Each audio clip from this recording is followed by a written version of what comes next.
কমপক্ষে 100 বার পড়ার চেষ্টা করেন সুবহানাল্লাহ। পারা যাবে ইনশাআল্লাহ?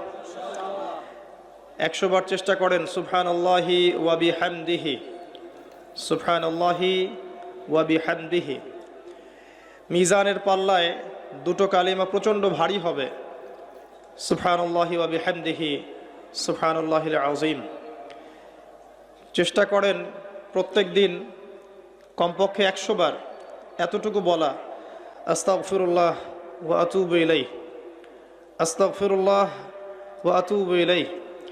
নবী সাল্লাল্লাহু আলাইহি ওয়াসাল্লাম, যার আগের পিছের সমস্ত গুনাহ মাফ, যিনি নিষ্পাপ মানুষ, তিনি দিনে 100 বার আল্লাহর কাছে ইস্তেগফার করতেন। সেখানে আমাদের কতবার পড়া উচিত আমরা নিজেরাই বুঝতে পারছি।